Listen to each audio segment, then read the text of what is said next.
Legal, gente, eu sou o professor Carbone do Instituto Tem Fio. Vamos falar aí de ciências da natureza então com vocês, beleza? Esperamos que vocês aproveitem bem essas aulas aí para estudar. Valeu? Vamos para as aulas então? Legal, gente, então aula de tabelas periódicas aí para você. É uma aula bacana para a gente ver antes de ligações químicas, porque a tabela vai dar aí um embasamento, né? Vai dar os elementos necessários para você entender melhor a parte de ligações químicas. Então, comecinho aí de tabela, né? A gente vai falar que a tabela é uma organização aí básica dos elementos, né? Tem aí propriedades periódicas que a gente não vai ver. A gente vai ver a parte mais básica, mais fundamental, que é o que interessa mais para vocês, que é o seguinte: ela é formada por 7 períodos ou linhas. Esses períodos correspondem àquelas camadas eletrônicas, você lembra? Camada K, L, M, N, O, P, Q, aquela distribuição eletrônica, um S, 2S, né? Aquela diagrama de Linus Pauling, que não é um tema caro ao Enem, não é um tema importante para o Enem, mas só para vocês saber, você que já estudou isso, né? 7 períodos e nós temos 18 famílias, que são as colunas, né? Então, é o que importa mais para a gente aí, né? Essas colunas, dividido em família A, que são as extremidades, né? Família A e família, olha aqui também família A, e a família B, que pega todo esse bloco aqui do meio, mais essas duas linhas aqui de baixo, né? Que são os elementos chamados de terras raras, ou mais corretamente, lantanídeos e actinídeos. É mais um detalhe aí para você que gosta de curiosidades e detalhes, né? Importante dizer também que a maioria dos elementos são metais. Nas ligações químicas, né? Tem um papel importante, perdem elétron, né? Como a gente colocou lá na ligação iônica, né? Então tá aqui metais, maior parte da tabela periódica, mais de 2/3 dela. Os semimetais, que são uma transição aí entre metais e os não metais. Tá aqui os não metais, né? Essa asinha de avião aqui, né? Esse triângulo superior direito aqui são os ametais. Lembrando, aqueles que nas ligações vão ganhar elétrons. E os gases nobres, aqueles que são estáveis, né? São gases estáveis. Tem pequena proporção na atmosfera, são gases estáveis, não tendem a fazer ligação química, né? Então tá aí, os elementos A, família A, são chamados de representativos e os elementos família B são chamados de transição. E é sobre os elementos de família A que nós vamos aí continuar falando com vocês. Então, gente, aquela aula de tabela periódica, lembrando, tabela periódica vai te ajudar para a próxima aula aí que você tem, que é a aula de ligações químicas, tudo bem? Então, são 2 aulas ali que são correlatas, né? Você tem que, para saber bem ligação química, para entender bacana, você tem que estar com a tabela periódica não decorada, né? Porque nem mesmo os vestibulares, que são mais tradicionais, né? São mais quadradões, nem mesmo os próprios vestibulares estão cobrando mais essa coisa de decorar tabela, decorar elementos, né? Mas é claro, eu vou ser sincero para vocês, alguns elementos, bom que você saiba, conheça a localização, conheça a família, conheça algumas aplicações, tá? Porque isso sim é cobrado, porque isso vai lidar com o cotidiano, vai lidar aí também com tecnologia, às vezes com o meio ambiente, e aí os olhos do vestibular e do Enem, né? Eles começam a crescer quando isso acontece, beleza? Então a tabela é uma ferramenta importante para vocês, é uma ferramenta mais de consulta, mas sendo sincero, né? Alguns elementos é bom você saber. E é isso que a gente vai passar para vocês. Umas frasezinhas aí bem toscas, né? Bem ridículas aí também, mas que ajudam a decorar os elementos. Beleza? É isso. É uma aula importante para você entender bem ligação, principalmente ligação iônica e ligação covalente. Legal? É claro que a gente vai mencionar isso durante a aula de tabela agora. Bom, já dissemos que a tabela ela organiza os elementos em linhas e colunas, né? E a gente vai falar agora das famílias. Mas, na verdade, nós vamos falar da família A. Uma grande família, né? Vai de 1A até 8A. Por que da família A? Porque é a que importa para você entender ligações. Não que a família B não tenha importância nenhuma, não serve para nada. Na família B estão lá os metais, beleza? E aqueles metais principalmente que você conhece, como ferro, cobre, ouro, prata. Participam de ligações? Sim, mas já não vão ser tão cobrados dentro do campo ligações químicas, tá? Por isso que o foco é na família A. Muito bem, então na família 1A estão lá os chamados metais alcalinos. Lembrando você que o hidrogênio não entra nessa família. O hidrogênio não entra nessa família. Veja, na sua tabela, o hidrogênio sempre estará numa cor diferente, não é à toa, né? Qualquer tabela periódica que você tenha, o hidrogênio sempre está numa cor que é só dele, tá? Na verdade, brinca aí por aí dizendo que ele não tem família. Tudo bem? Então, metais alcalinos, o que eles têm em comum para estar na família 1A? E é isso que nos interessa. É isso que é o ponto. Todos eles têm o quê? Um elétron na camada de valência. Olha, eu abreviei aqui CV, onde você vê CV é camada de valência. Um elétron na camada de valência. Velho, camada de valência é o que, meu? Última camada. É a camada onde os elementos fazem as ligações químicas, onde as ligações químicas se dão. Por isso que ela é que interessa. Porque o que interessa é entender a ligação, certo? E o cara da família 1A tem um elétron, ele tende a perder esse um elétron, que é metal. Metal quer perder, metal tem tendência a perder elétron. Por isso que ele enferruja, tá? Então, um elétron na camada de valência. Quem são os caras? Lítio, sódio, potássio, rubídio, césio e frâncio. Gente, tirando o sódio e potássio, esses eu vou ser sincero, é bom você saber, né? Ou melhor, você tem que saber. Sódio e potássio estão na família 1A. Os outros têm uma importância bem menor, tá legal? Os outros têm uma importância bem menor. O lítio eu destacaria até aqui para vocês. Está na bateria de celular, né? Tem na sua bateria de celular o lítio. É um metal leve, bateria recarregável. Tem muito lá na Bolívia, né? Companheiro Evo Morales, né? Beleza? A Bolívia tem ao Salar de Uyuni, né? É um desertão, né? Formado por grandes reservas de lítio, né? Que é o metal do futuro, né? Metal das baterias de celular. Sódio e potássio, né? Sódio está aí no sal de cozinha, potássio é importante para a contração muscular, para o sujeito que come banana lá, né? Para não ter cãibra, né? Ele é importante, então tem na banana, por exemplo, potássio é importante para não ter cãibra, né? Sódio e potássio são os que interessam mais. Frasezinha tosca e ridícula. Li na cama Robinson Crusoe em francês. Beleza? Então você guardar todos aí. Família 2A. Aí sim, metais, só metal mesmo, só metal, só metal. Metais alcalino-terrosos. Terrosos porque vem da terra. Berílio, magnésio, cálcio, estrôncio, bário e rádio. Não se assuste. O que interessa mais? Magnésio, cálcio, no máximo bário, e olha lá, tá legal? No máximo esses três aqui te interessam. Magnésio tem no leite de magnésia, que você toma aí para azia, também tem efeito laxante, né? Então faz o serviço completo ali, né? Cálcio é importante porque tá nos ossos, né? Você aí, meu, tem em torno de 1 kg de cálcio no seu corpo, né? Uma pessoa aí de um peso de 70 quilos, um peso médio de 70 quilos, você tem em torno de 1 kg de cálcio no seu corpo, concentrado nos ossos. Beleza? 2 elétrons na camada de valência. Como são metais, tendem a perder elétrons. Bacana? Frasezinha lá. Bela magrela casou-se com o senhor barão raivoso. Família 3A. Família do boro.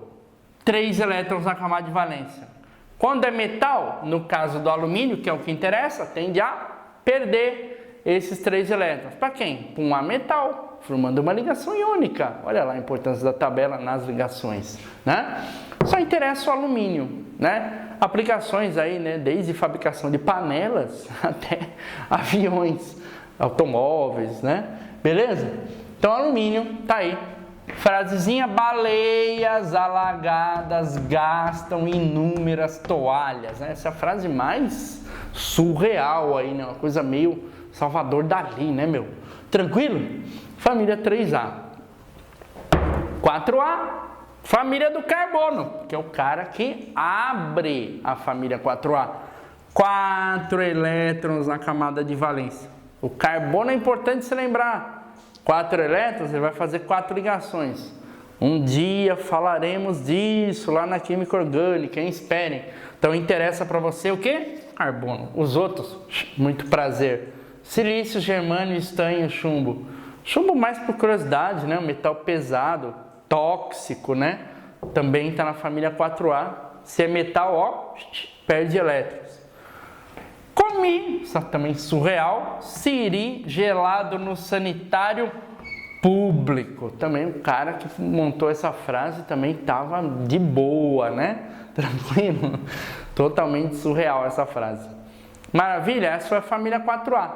Então faltando só 3 famílias, legal? 5A, família do nitrogênio com 5 elétrons na camada de valência. Aqui os caras já têm tendência a ganhar elétron. Por quê? Porque tem A metal na jogada. Tem A metal. Importante, nitrogênio e fósforo. Está na lista dos ametais. Legal? Nitrogênio, fósforo, arsênio, antimônio, bismuto. Frasezinha também totalmente tosca.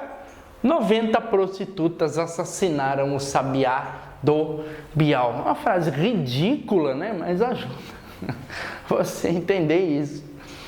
Família 6A, família clássica, calcogênios, chalcogênios, 6 na camada de valência, gosta de ganhar elétron, que os metais perdem. Metal perde, ou a metal ganha, da ligação iônica, né? Olha a importância. Oxigênio e enxofre é o que interessa.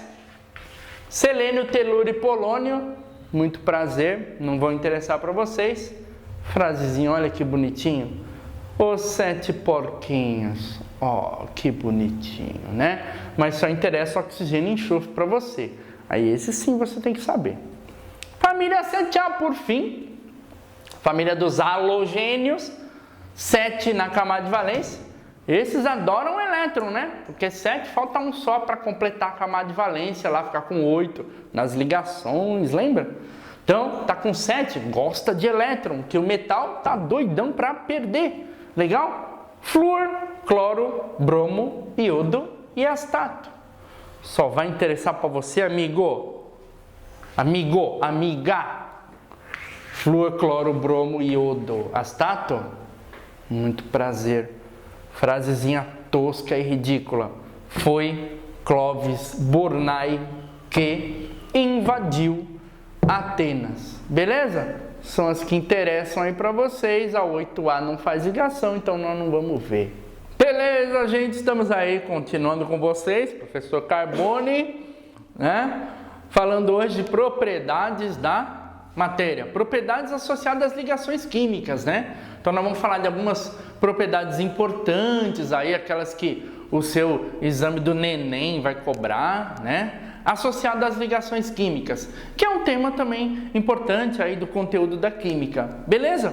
Então vamos começar aí pelas ligações iônicas, Lembrando aí, né, que os elementos fazem ligações para quê? Para que existe ligação química? É o que garante a formação da matéria, porque senão a gente teria só aqueles 100 e poucos átomos lá que tem na tabela periódica, e olha que alguns são artificiais, né? Então, essa gama imensa de materiais que você tem à sua volta aí, né? Beleza? Tudo formado por ligações entre elementos, né? Então, as ligações garantem a formação da matéria. Tranquilo, gente? E essa diversidade muito grande é porque as ligações também são diversas entre muitos elementos. Então, a gente começa pela ligação iônica. A ligação iônica, né, esse termo iônica, vai lembrar você o quê? A palavra íons. Ah, mas eu esqueci o que é íon, professor. Eu esqueci. O que são íons? São espécies químicas com carga. Carga que não é zero, claro, né? Uma carga que não é neutra, beleza? Os íons, muitos aí acho que vão lembrar, são chamados, você tem dentre os íons, os cátions, vamos colocar um pluralzinho aqui para ficar melhor, né? E os ânions, né? Os cátions eles perdem elétrons, eles têm a tendência a perder elétrons. Quer dizer, numa ligação química é aquele elemento químico que tende a perder, ceder o elétron. A gente vai falar já já quem são eles, tá? E os ânions são os que ganham elétrons. Então é uma ligação assim, um perde e outro ganha, né? E perdendo e ganhando elétron, olha que interessante. Um deles vai ficar com carga positiva, que é o metal vai ficar com carga positiva, e o ametal vai ficar com carga negativa. Só, mas por que quem perde fica positivo? Na minha vida eu aprendi que perder é ruim, né? Por que quem perde fica positivo, gente? Porque o elétron, ele é carga negativa, Então, quem perde o elétron vai ficar com carga positiva. Tranquilo, gente? É isso. E quem ganha o elétron? Elétron é sendo carga negativa. Se eu recebo uma carga negativa, eu vou ficar negativo também. Eu vou ficar com a minha carga negativa. Esse é o ametal, né? Então, metal é aquele que perde elétron, ametal que ganha. Principais metais. Família 1A da tabela periódica, família 2A da tabela periódica. Mas quem são esses caras, professor? Quem são? Quem são esses, professor? Família 1A são os metais alcalinos, é a primeira coluna à esquerda na tabela periódica. Bom, você tem que ter uma tabela periódica aí para consulta, não para decorar, porque os vestibulares não pedem mais decorar aquele monte de elementos, né? O Enem, menos ainda, não vai cobrar isso, mas a tabela para consulta é importante você ter, hein? É importante. Então, família 1A, metais alcalinos, menos o hidrogênio, que não é metal, não é metal. Família 2A, que são os metais alcalino-terrosos, esses têm tendência forte a perder elétron. E aqueles que você conhece, né? Ferro, alumínio, cobre, zinco, quer dizer, aqueles metais que você conhece aí do dia a dia, né? Eles tendem a perder elétron, enferrujar. Perder elétron, enferrujar. Para quem que eles perdem elétron? Por um ametal. Quem são os principais ametais? Ametal é aquela turminha que está à direita na tabela, na parte alta. À direita na parte alta. Olha só. Flúor, oxigênio, nitrogênio, cloro, bromo, iodo, enxofre, carbono, fósforo e hidrogênio, né? Se você preferir, fui ontem no clube, briguei e saí correndo para o hospital. Fui ontem no clube, briguei e saí correndo para o hospital. Principais ametais. Quando você tem uma ligação entre esses caras, você tem uma ligação iônica, É o que você tem no sal de cozinha, ligação iônica, nesses giz que eu estou segurando aqui, beleza? A maioria dos minérios, das rochas, né, apresentam ligações iônicas, né?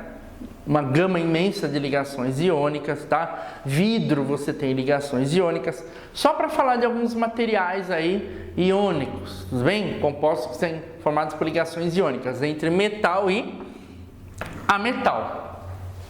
Legal.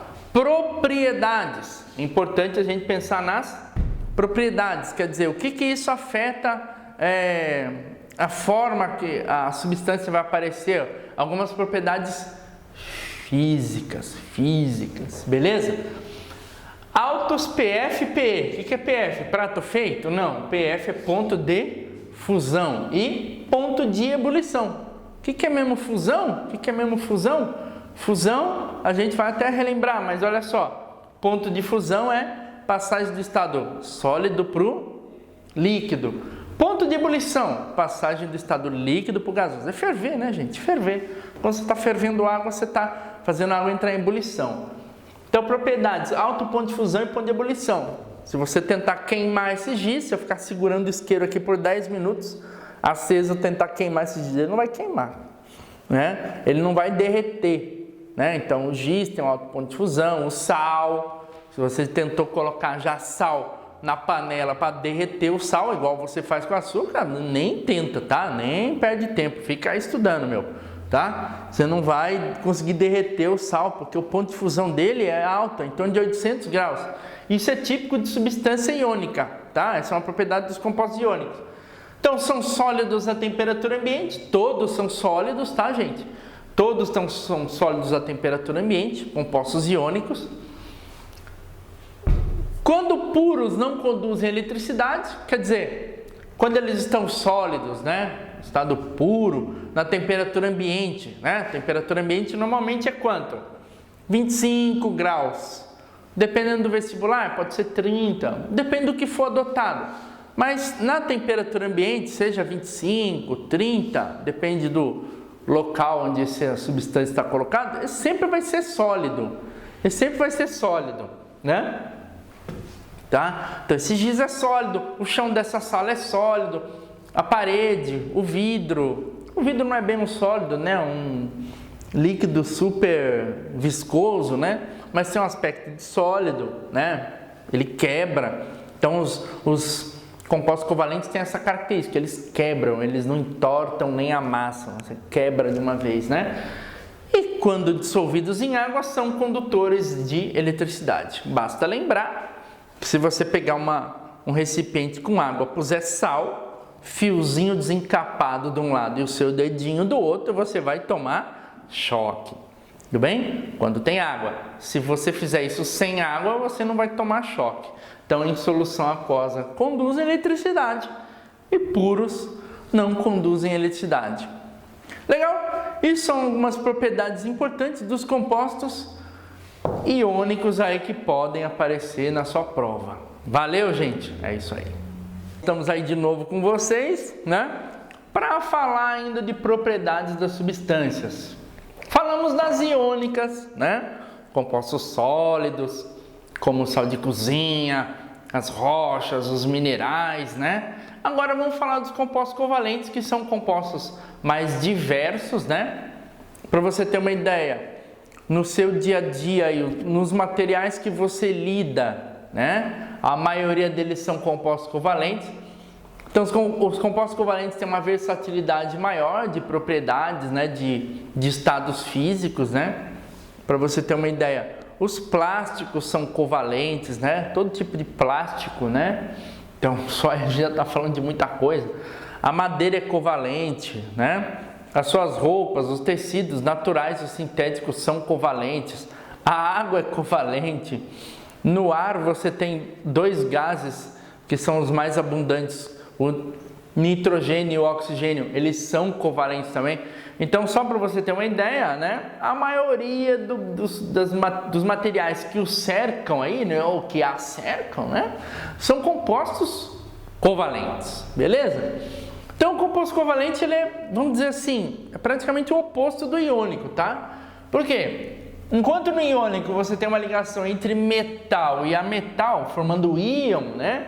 Formando aquele cara que tem carga positiva e aquele outro cara que tem carga negativa, um cátion e um ânion, que aí vão se atrair fortemente para formar a substância. No composto covalente você não tem essa atração tão forte na ligação, né? A ligação iônica é muito forte, no sentido de que ela demanda uma alta temperatura para ser quebrada, né? Por isso o ponto de fusão tão elevado. Na covalente isso não acontece, você não vai ter a formação de íons, e sim a formação de moléculas, né? A gente fala um composto molecular, um composto formado por ligação covalente. Enquanto no iônico você tem um cristal iônico, né? Só lembrando, usar metais, né? Fui ontem no clube, briguei e saí correndo para o hospital, não é isso? Flúor, oxigênio, nitrogênio, cloro, bromo, iodo, enxofre, carbono, fósforo, hidrogênio. Tirando hidrogênio, esses caras estão lá à direita, em cima na tabela, né? Tem a sua tabela aí para consulta, hein? Tem a sua tabela para consulta. Beleza? Propriedades dos compostos covalentes. Propriedades. Você vai ver aqui, meu, que é praticamente o oposto do iônico. Baixo ponto de fusão e ebulição. Baixos.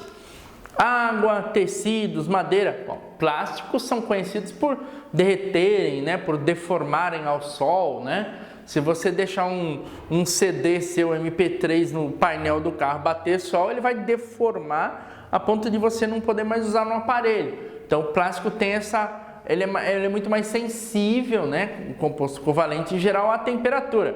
O sal você não consegue derreter no fogão da sua casa, pelo menos. O açúcar você consegue, né? Você forma aquele caramelo. E ai de você se esquecer lá queimando, vai virar carvão. Então, o composto covalente, ele é muito menos resistente à temperatura, né, gente? Beleza? Então, a temperatura faz com que ele derreta e até ferva em temperaturas comparativamente baixas quando você se remete aos iônicos. Então, comparado aos iônicos, os covalentes têm pontos de fusão e ebulição bem mais modestos, tá? Bem mais modestos. Você tem compostos iônicos aí que só ferver a temperatura de milhares de graus, enquanto os covalentes, algumas centenas de graus, eles já têm a tendência a entrar em ebulição. Podem ser sólidos, líquidos ou gasosos a temperatura ambiente, então não dá para garantir estado físico, né? Você tem como sólido, o açúcar é sólido, os plásticos são sólidos, né? A tela do seu celular, aquele materialzinho flexível, porém bastante resistente. O policarbonato do CD, que é um tipo de plástico, de polímero também, são sólidos. Pode ser líquido. Líquido mais famoso, covalente, a água, né? A água, o álcool, a acetona, o éter, substâncias líquidas e covalentes. Gasosos, nitrogênio, oxigênio do ar, gás cloro, gás metano do gás natural, butano e propano do botijão, enfim, tem uma gama também muito grande. Então, veja, os estados físicos já são mais variados, né?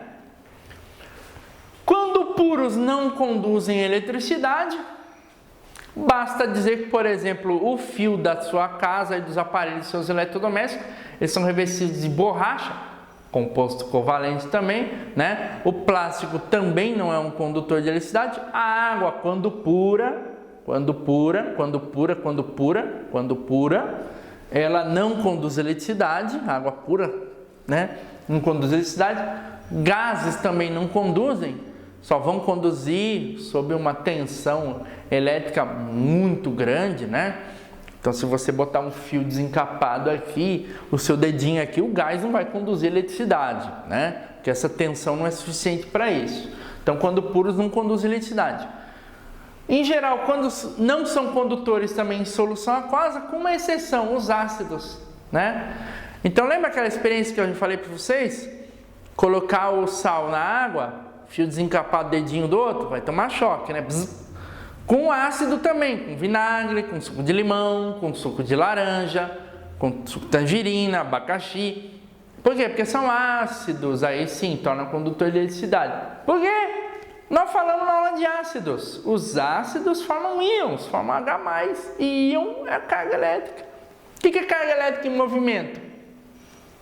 Eletricidade, né? Corrente elétrica. Carga elétrica em movimento é corrente elétrica. Beleza? Então, com exceção dos ácidos, não conduzem também em solução aquosa. Só para lembrar, talvez tenha ficado uma dúvida aí, uma coisa assim de... Eu falei en passant, eu falei rapidamente, né? Vamos lembrar um pouquinho. Está aqui nas propriedades das substâncias. Sofrer mudanças, né? As mudanças são importantes também na química, né? Assim como na vida, né, meu? Na química também tem mudança, né? Então, passagem do sólido para o líquido de um material é a fusão. Popularmente a gente diz derreter, né? Passagem do líquido para o gasoso. Aqui vale 4 respostas, né? Você tem ebulição, que é ferver, né? Aí tem um ponto de ebulição para cada substância. Você tem a evaporação, que não depende de uma determinada temperatura. Então, a água, por exemplo, só ferve a 100 graus no nível do mar, mas ela evapora. A 5 graus ela evapora, a 30 graus ela evapora, a 10 graus ela evapora. Então, você põe a roupa para secar num dia frio, ela vai secar. Demora mais, é verdade, mas vai secar. É a prova de que a água evaporou. Agora, ferver, você vai precisar de uma temperatura determinada lá, que no caso da água são 100 graus ao nível do mar. Vaporização, que também é sinônimo praticamente de ebulição, E um que é pouco falado, que é a calefação. O que é calefação? Calefação acontece quando você deixa cair água lá, uma gota d'água no óleo quente. Numa chapa quente, o que acontece? Dá aquele estouro, daquele pipoco, né? Tá? Quer dizer, é uma passagem do estado líquido para o gasoso, só que muito rápida, né? Tão rápida que praticamente tudo vira gás de repente. Então é quase uma explosão, né? Por isso quando você deixa cair a água, né? Uma gota d'água no óleo quente, dá aquele estouro, né? Porque mudou do estado líquido para o vapor. Então o que aconteceu? Aumentou muito o volume, você toma até uns espirros de óleo, porque carrega o óleo junto. Gasoso para o líquido, voltando. Condensação ou liquefação. Condensação é aquele vapor que aparece no banheiro, lá dentro do ônibus, quando está tudo fechado. Liquefação, você aumenta a pressão aí de gás, passa para o estado líquido. É o que você tem no botijão de gás, mas é sob pressão. Líquido para o sólido, acho que esse é o mais fácil. Solidificação. Pôs gelo lá no freezer, né, meu? Vai solidificar, vai ficar sólido. E sólido para o gasoso, sublimação. É a bolinha de naftalina, aquela bolinha fedorenta que a sua vovó, não é? A sua vovó tem na cômoda. A bolinha de naftalina, ela vai sumindo, sumindo, por quê? Ela passa do estado sólido para o gasoso. Deixa aquele cheiro maravilhoso. E é isso. Muito bem, gente, para a gente encerrar aquela parte de ligações, ligação metálica. Essa aqui só pelo nome você já vai sacar o que é, né? Ligação metálica só pode ser entre quem? Só pode ser entre metais, olha só, ocorre entre metais. O modelo aqui é o seguinte, entre metais está todo mundo, né? Todos os metais têm a tendência a perder elétron, a virar cátion. Então o que acontece quando você tem um metal? Você tem uma nuvem eletrônica, né? Você tem esses elétrons se movimentando, né? Por todo o metal. Essa nuvem eletrônica, esses elétrons que estão livres, é que vão ser responsáveis pela propriedade principal aí, talvez a mais importante para nós, né? Na nossa vida. A propriedade dos metais de conduzirem eletricidade. Então, o fio lá do eletrodoméstico da sua casa é de cobre. Os fios de transmissão podem ser de cobre, podem ser de alumínio, né? Então, todos os metais conduzem eletricidade justamente por causa desses elétrons livres que você tem na ligação metálica. Outras propriedades importantes, sólidos a temperatura ambiente, metais, sabe disso? Com exceção do mercúrio, né, gente? Mercúrio é o único metal líquido e bons condutores de eletricidade, como dissemos, e de calor. Basta lembrar que se você ligar o ferro de passar, daí a 10 segundos você não consegue mais encostar o dedo nele, né? Quer dizer, o metal é um ótimo condutor de calor. Quer dizer, ele esquenta muito rápido, mas também esfria muito rápido, né? Então, por exemplo, se você tiver uma telha metálica na sua casa, no calor vai ser um inferno e no inverno vai ser um inferno também, porque vai ficar muito quente no calor e muito frio no inverno, beleza? Então são grandes condutores também de calor. Muito bem, gente. Então você que está estudando aí, continua estudando, né? O neném é aí no final do ano, então continue estudando aí. É bom sempre você estar relembrando a matéria, né? Relembrando várias vezes, né? Repetindo o seu estudo, você não vai esquecer. Isso é sempre muito bom, né? Tá estudando sempre toda semana, né? Não deixar para fazer tudo de uma vez. Ah, vou estudar a parte de competência 3 num domingo. Não, como é que você não vai estudar domingo inteiro, né, meu? Estudando só num domingo no mês, daí a 20 dias você já esqueceu tudo de novo. Então é importante você estar sempre relembrando. Olha só, então a gente vai falar de soluções. O que são soluções? São misturas homogêneas. Vocês conhecem algumas soluções. Soro fisiológico, a lágrima que sai do seu olho é uma solução. A água mineral que você toma, né? Tá muito na moda, o pessoal hoje compra muito água mineral, né? Água mineral que você toma é uma solução. A água da chuva. Então, solução é mistura homogênea.